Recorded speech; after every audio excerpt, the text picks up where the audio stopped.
Eric Wood will be a part of the Bills radio network as Eagles and Bills this Sunday. Eric, what's going on, man? How are you?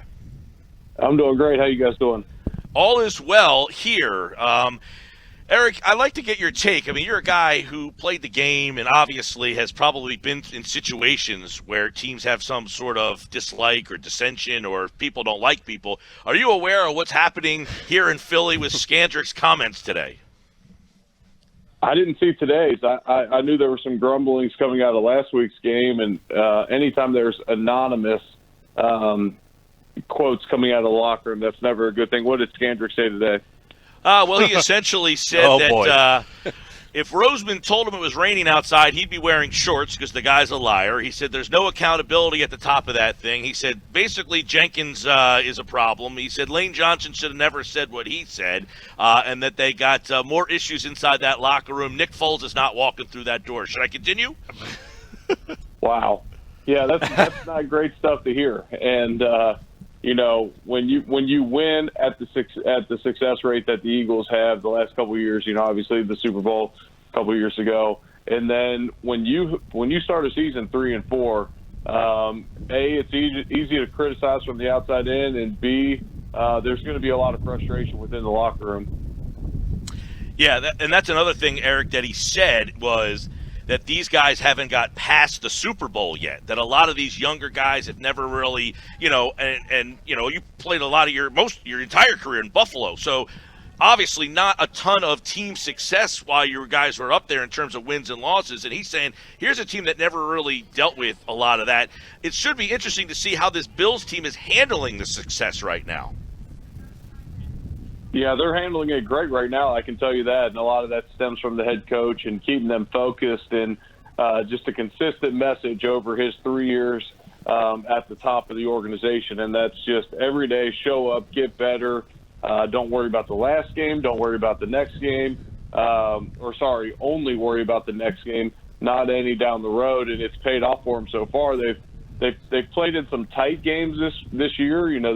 They played the Bengals pretty tight, who are winless. And then last week, the Dolphins, they play them tight, who are winless. But they've been finding ways to get victories. Well, Eric, we haven't seen there's not a year that goes by where there's not a game in Buffalo where the elements come into play, and maybe a little early this year because it sounds like not snow, but pouring rain. We're on the beach right now. I know. How about that? We're overlooking the beautiful Atlantic Ocean here. But what do you think? What are you hearing as far as the weather, and how do you think that will impact the game as far as favoring one team over the other? Yeah, they are saying that rain could definitely be a factor on Sunday. Rain, I think, is worse than snow, playing soaking wet. The snow sometimes, it's pretty, the defensive line slipping it. It's awesome. The rain's no fun, especially with me playing center throughout my career. That was never fun. But, it's hard to say. The Bills, I would say they have the best power back in Frank Gore when you look up the matchup. But Philadelphia's got two good backs in Jordan Howard and Miles Sanders. So it'll be an interesting matchup. I think both teams right now, the strength is their defense with Philly. Just a little dinged up front and all that. It's a tough one to call. When I looked at it, the Bills are favored by 1.5, and the ESPN FPI has the Eagles at a 53% chance to win. So from the outside looking in, it's tough for anyone to call this game. And by the way, as a former center yourself, this matchup here, Jason Kelce on one side, Mitch Morse, who was a big free agent signing for the Bills on the other, this might be a match of the two best Cs in the league, no?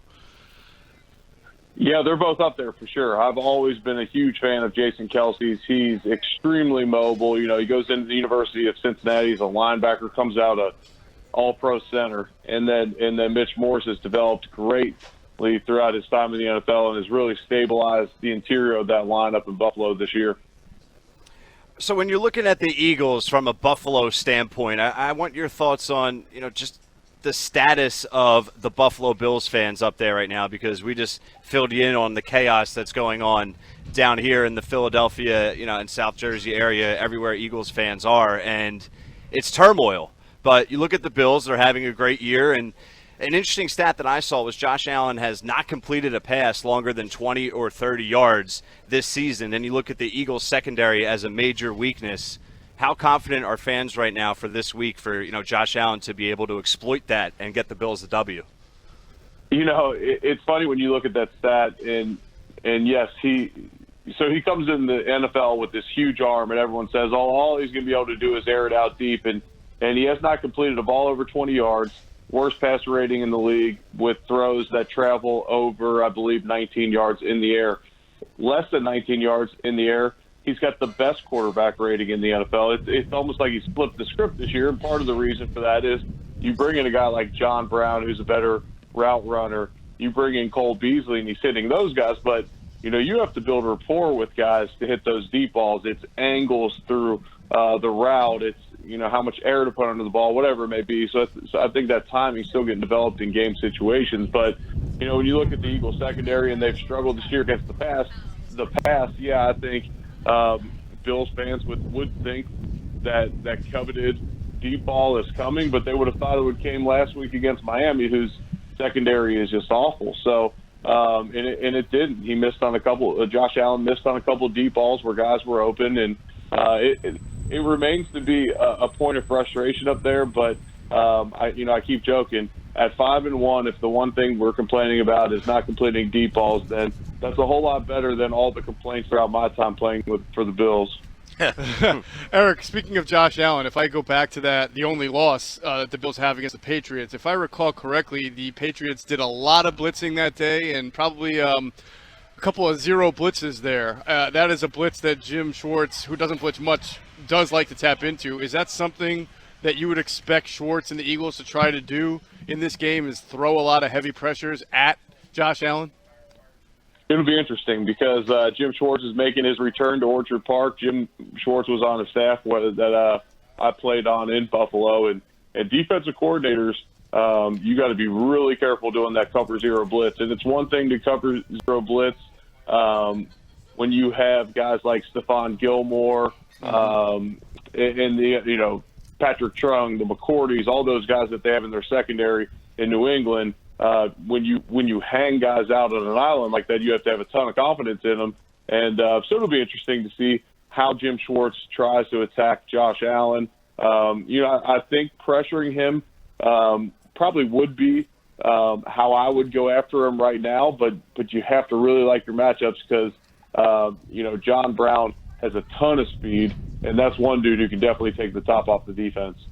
Eric Wood, part of the Bills radio network and a former Pro Bowler with the Buffalo Bills, first-round pick out of Louisville. And, Eric, what's the secret sauce, in your opinion, for this team? Why are they 5-1? What is it that maybe the outside NFL world is not buying into with this team that maybe you can sell them on? Because I feel like I hear Buffalo 5-1. I'm not buying them. They beat a bunch of teams that aren't very good. They did hang in there with the Patriots, which I thought was impressive. But what is, in your opinion, the secret sauce that maybe is the difference in a game like Sunday, where a lot of people look at this Eagles team fighting for their lives because they had Super Bowl expectations and feel that Buffalo might be the remedy?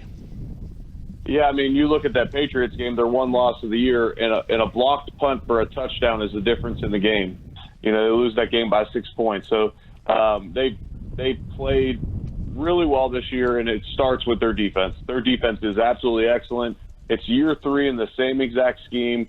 And they had a good defense last year, top 5 in the NFL statistically, and through 2 weeks of the season last year, they were dead last. So they really came on throughout the season last year. The only starter they lose is Kyle Williams, who's a great player, and they replace him with the top 10 pick in Ed Oliver. So this defense has a ton of confidence, and they're playing extremely well this year. And the offense replaces 9 starters from a year ago. So kind of totally different story on the other side of the ball. And they've played well this year at times. They've moved the ball really well. They're top 10 in the NFL in first downs. They're up there in yards. And then when they have gotten to the red zone, a pretty high percentage of getting touchdowns, which helps you win games. But for the Bills, they just need to continue to get better on offense because they have so many new starters. A lot of these guys, it's their first year under offensive coordinator Brian Daboll. But, if I'm an Eagles fan, I look at the history of the Bills, and no matter what the Bills' record is right now, or even coming into the season, what the expectations are, when you're an Eagles fan and you win a Super Bowl 2 years ago and you got Super Bowl expectations this year, you look at a game like the Bills and say, okay, let's put a win on the schedule there. Well, I'll tell you what, Orchard Park is not an easy place to play, and has never been, even when we had bad teams. And when you get all that noise ramped up in there, and as good as this defense is, it can be really tough on offenses. Eric Wood, everybody. By the way, a couple WVU grads here. I remember those battles with Louisville. Nice. What was like 05, 06. So those were some awesome years between WV and Louisville there. And obviously your time in Buffalo. We appreciate you jumping on board, man. Yeah, you should be thanking me because we knocked the quarterback out of the game that brought Pat White in that led to all that success. And Rich Rodriguez should surely be thanking us because, man, he made a ton of money on his way out of the door of West Virginia. But Yes. those were fun times. And, man, you do have you guys both have ties to two rabid fan bases. Yeah, man. The battery throwers of the NFL and college. That's you guys, That's right. The couch burners. Couch burners, right? Exactly. That's awesome. Those were fun times. I appreciate you guys having me on. Yeah, man. Yeah. Eric Wood, part of the Bills Radio Network.